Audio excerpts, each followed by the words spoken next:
When it comes to action and challenge, few jobs are as demanding or intense as being a U.S. Navy SEAL. The workplace, on the move. A phone call can send a SEAL team anywhere in the world on short notice. Work hours, mostly night. The SEALs use darkness as cover and most often want to stay out of sight. So they work in teams as small as 2, 4, 8, or 16. They're almost always outnumbered. But on their side is speed, stealth, and surprise. They're trained to arrive and leave quickly and quietly, operating by sea, air, and land. That's why they're called SEALs. Job duties? They're likely to be among the first Americans sent into a hot zone. Sometimes they stay out of sight just to see what's going on and report back. Other times they might strike in a lightning-fast raid, rescuing hostages or stopping terrorists. While no experience is necessary to join, being physically fit and comfortable in the water is an advantage. Once in the program, candidates get some of the most comprehensive military training in the world. I felt I was a very normal kind of teenager, and I really wanted to step it up a little bit and do something extraordinary. After going through college, looking at all the options that I had, trying a job in the business world, I had a very good job and I enjoyed it, but I didn't feel like I was really doing anything worthwhile. I didn't feel like I was making a difference. What makes this a unique job? That's what the next 20 minutes are all about. You're gonna see what it's like to be a U.S. Navy SEAL. The career of a SEAL starts here, at the Naval Special Warfare Center just outside San Diego. It's the home of BUDS, or Basic Underwater Demolition SEALs Training.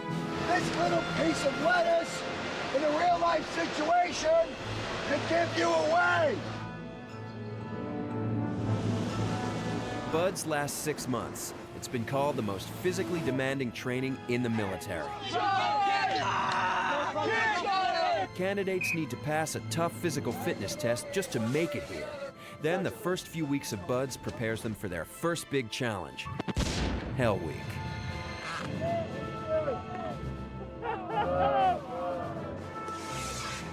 In 5.5 days, they'll get no more than 4 hours total of sleep. Around the clock, the class faces challenges that simulate the difficulty and intensity of actual SEAL missions, including running one of the toughest obstacle courses in the military,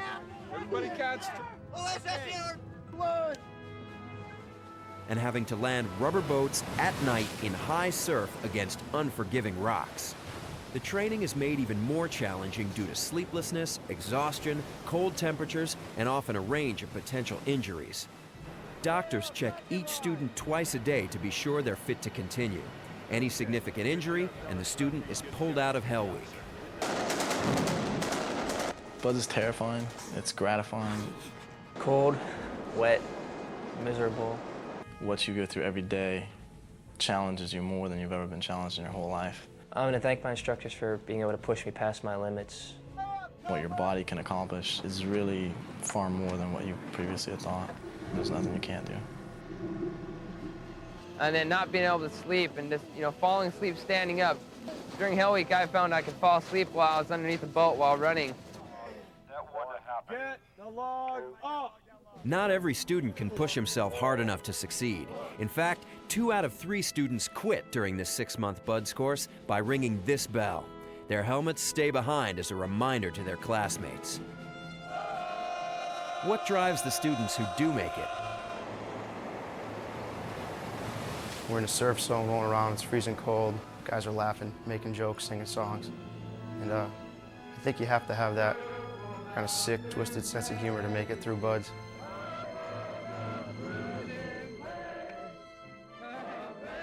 The worse it gets, the more funny it is. The guys here are some of the best guys in the world, I think. You cannot make it through this place by yourself. To have those guys there beside you, helping you, encouraging you, when 3 days into Hell Week with no sleep, you are at your absolute low, and the guy next to you says, come on, we can make it 1 more hour, and the next day you're saying the same thing to him, is what makes it possible, and is what makes them the best friends you're gonna find. You don't get through BUDS as an individual. You get through BUDS as part of a team. But who ends up on that team is difficult to predict. Some of the most accomplished athletes drop out, and the least athletic candidates, if they have the SEAL never quit attitude, come through. There have been over 12,000 people who have done this in the past and have completed this training successfully. It is not out of reach of anyone who is in good health and who is physically fit to get through this training. The training is 90% mental and 10% physical. So in order to prepare yourself physically and mentally to come into BUD/S, we actually have a website. And it would be good if any prospective candidate could get on that website and see the type of workouts that we ask them to do and to follow them to the letter of the law. Most of the time, the reason that a guy washes out of training is that he has not followed that regimen. I will have guys who will come in and proudly proclaim that they've been running 10 miles a week, when you go into first phase and you'll be running 10 miles a day. And it only gets tougher from there. You really have to want this to become a SEAL. The program is not set up for failure. The program is set up for success. They take you from being a kid that can't swim, teach you how to swim. Take a kid that doesn't have any running ability, and you can run. I've tried the program, and I've done the program, and I completed the program, and I am who I am today because of that. Hell Week is just one part of becoming a SEAL. During BUD/S, candidates also learn the skills of the trade, like combat diving, weapons and demolition use, navigation, small boat handling, clandestine reconnaissance, and escape and evasion. I'm getting paid to be here, to be working out on the beach, to be running, to be swimming, to be learning how to dive, being taught how to shoot. I mean, this is stuff that other people would pay to do, and I'm getting taught to do it by men who are very experienced in what they do. And you can't really ask for a better job description so far. You're off someplace else, and it's not going to work. BUD/S is long and hard, but when SEALs come back from missions, they fully respect the hard training they endured. Well, the reason training's so vital is because when your adrenaline's pumping and you're full steam ahead, you rely on muscle memory because everything becomes cloudy. Things slow down, decisions you make might be altered by your adrenaline, so you totally rely on that muscle memory. Repetition, repetition. What is all of the intensive BUD/S training for? What is the purpose of the U.S. Navy SEALs? That's best answered with a quick look at some of the challenges they've faced in the past. The need for commandos like the SEALs began in World War II. Before Allied forces could hit the beach, swimmers had to scout approaches and clear obstacles that might stop landing craft. They were eventually formed into underwater demolition teams, or the UDTs. In 1962, President John F. Kennedy directed the Navy to develop a special force for unconventional warfare. In response, the Navy developed the SEAL teams and recruited many UDT members into them. The SEALs were quickly pulled into the Vietnam conflict. The enemy, the Viet Cong, would call us the men with green faces because we snuck in, usually at late at night, and we're out before the morning, and we're kind of a mystifying force to them. We would abduct key enemy personnel for interrogation to gather intelligence. We came in and left silently, quickly, so they were deathly afraid of us.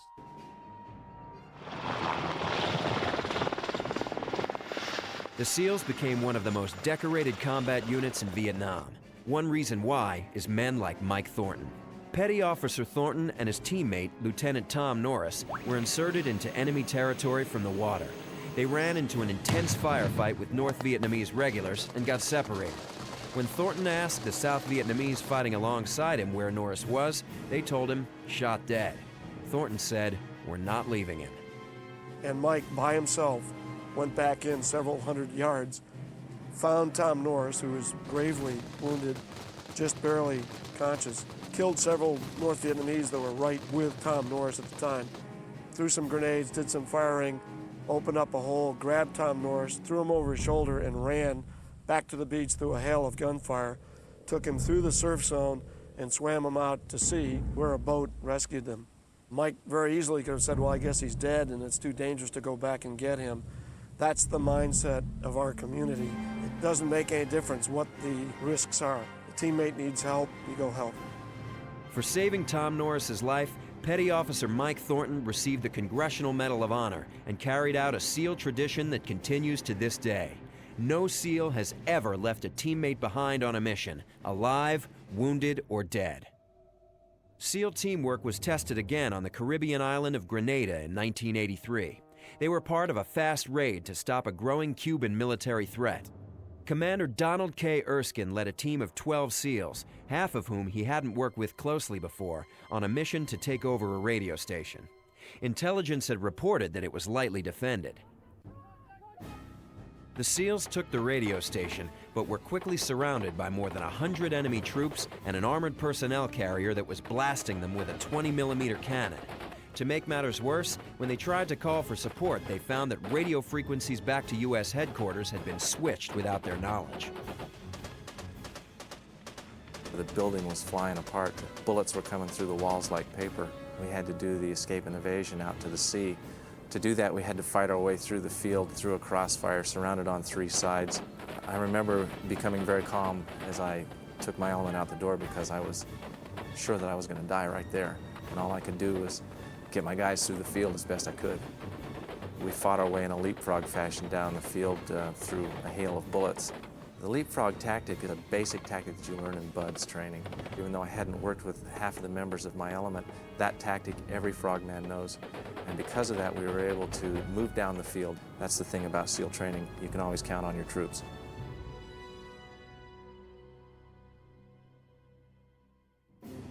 When the bullet hit me, I'm over 200 pounds. It picked me up off my feet. I thought I'd lost my entire arm. With his right elbow severely injured, Erskine led his team through a barbed wire fence and thick jungle to a cave overlooking the sea.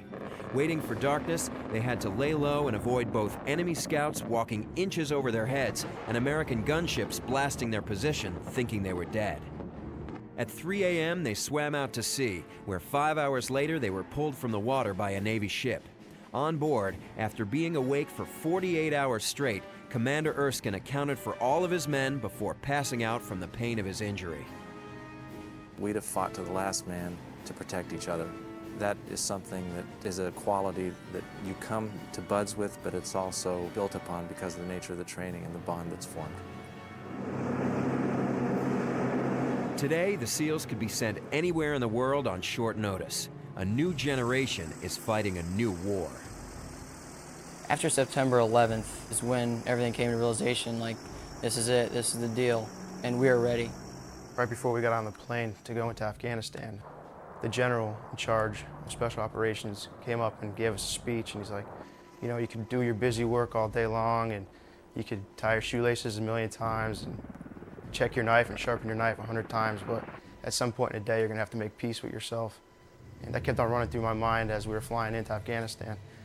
Yeah, I was nervous and definitely stopped to make peace with myself.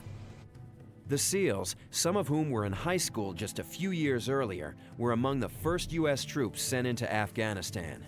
Shortly after September 11th, a SEAL platoon was ordered to scout the area that would eventually become known as Camp Rhino.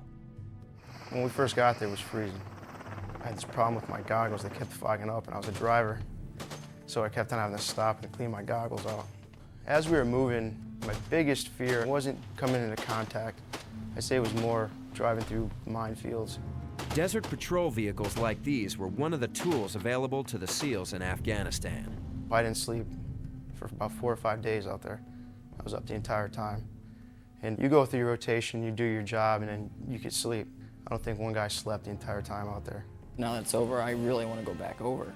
I'd do it again in a heartbeat, because it's our job.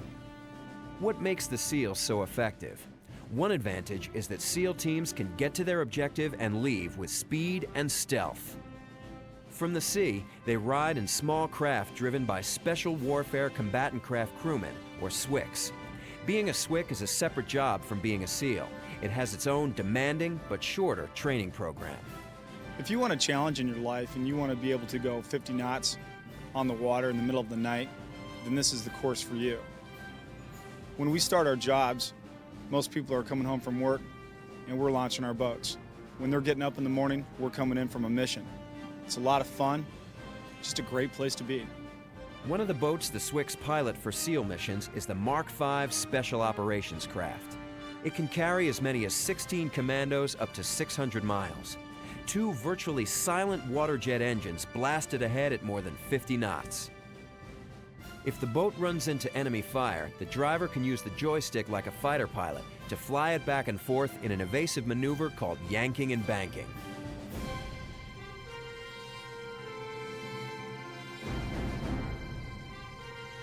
The Mark V also has a sloped rear deck so that it can deploy and retrieve a combat rubber raiding craft without stopping. CRRCs, as they're called, are designed to take a team of SEALs from out of sight over the horizon through the surf for a clandestine landing. Or the SEALs might approach underwater, using special closed-circuit scuba gear that doesn't release telltale bubbles to the surface. I dug the night diving when I realized you could pop your head up quietly and nobody sees you, nobody knows what's going on, and you're just 20 feet underwater and it's just pitch black and all you it's your compass board. It's a nice little mini adrenaline rush.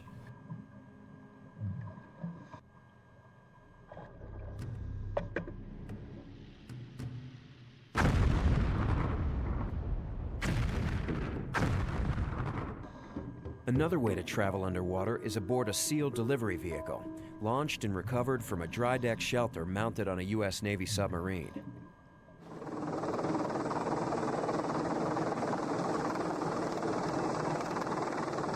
From the air, SEALs can ride to a mission in a variety of aircraft. One of these is the $40 million Pave-Low helicopter. It can fly in the dark as fast as 150 miles per hour just 100 feet off the ground. If detected, its guns can lay down 4,000 rounds per minute over an area the size of a football field. A technique called fast roping can put a team of SEALs on the ground in seconds. And a spy rig, short for Special Purpose Insertion and Extraction, can get them out fast. From an airplane, the SEALs might perform a nighttime halo, or high-altitude, low-opening jump. They exit the plane as high as 30,000 feet, then deploy their main chute as low as 3,000 feet to avoid detection. Biggest adrenaline rushes are definitely your air operations, free fall jumps. You're usually carrying 60 to 80 pounds of gear on your body, and that makes you very unstable. You're always constantly rehearsing in your head what you're going to do as you exit the bird. You get your call to go, you do your proper exit, you just see the earth screaming at you at 130 miles an hour.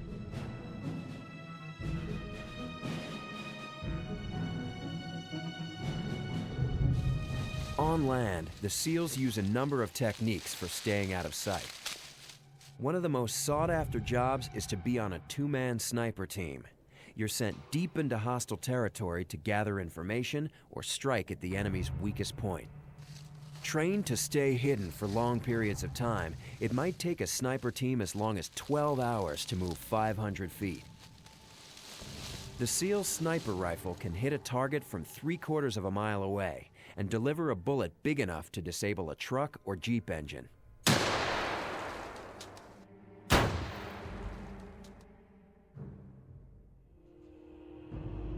Another area of SEAL expertise is close quarters combat, which is often needed for counter-terrorist or hostage rescue missions. The SEALs train to move in a line, leapfrogging around their teammates to cover all angles, communicating silently by touch and hand signals. But tools and technology aren't the SEAL team's real strength.